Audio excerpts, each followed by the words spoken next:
Welcome to the daily briefing from interest.co.nz. I'm David Chaston. Today the latest business confidence readings are released. We update what is happening to the money supply, take a look at the credit growth data, and we'll wrap up with what the other media are reporting.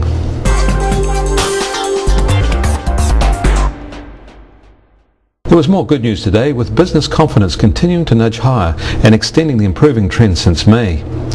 Only a net 27% of respondents expect overall business conditions to deteriorate over the coming year, a small improvement on July's reading of -34%. The standout feature of this month's survey is buoyant agricultural activity, with associated spillover for export intentions. All credit to the farmers. While the sector is viewing general business conditions cautiously, the outlook for their own business has rocketed to the highest reading since July 2001, which coincided with the so-called Kiwi peso, which then reached its low point of 40 cents against the greenback. A net 40% of agricultural businesses expect better times for their own business in the year ahead, a likely reflection of strong commodity prices and the weaker New Zealand dollar when the survey was taken. While the primary sector's heart is beating strongly, the construction sector is in retreat. Expectations towards their own activity dip sharply.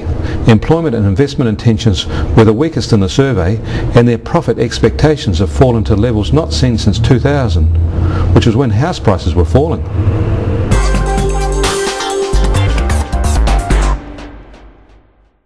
The M3 money supply level edged $190 billion in August, but it was the fourth month in a row where growth slowed. In fact, growth in M1 components, notes and coins and checking accounts, has actually fallen year on year for the third consecutive month. Even more surprising, growth in M2, which includes savings and call accounts, has also almost stalled. It is only when the M3 components are added, principally private sector credit and government deposits, that we get any growth at all.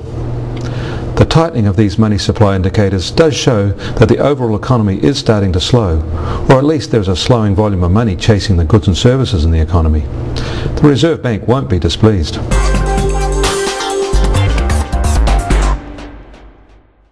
Credit growth was basically unchanged in August. Generally, credit in all sectors of the economy is growing at about 13%. It grew slightly faster, 16% in the business sector, and the growth of consumer credit picked up its pace somewhat to 7%, its fastest rate of increase since May 2006.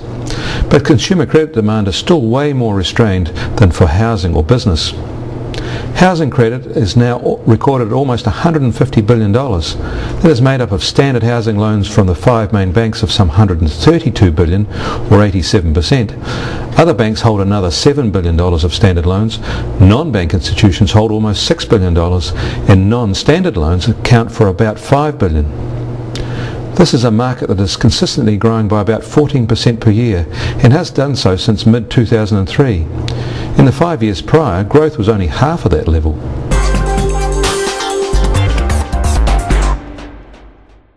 And finally today, a quick wrap-up of some other recent news.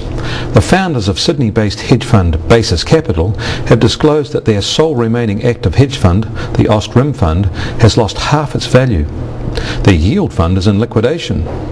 They also warned that many other funds are not being as upfront with investors and were not valuing their assets correctly in the marketplace, a process known as marking to market.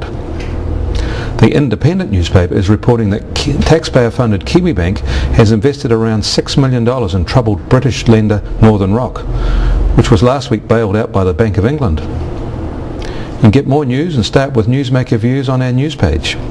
Join us again on Monday for the freshest finance news on the web. We'll see you then.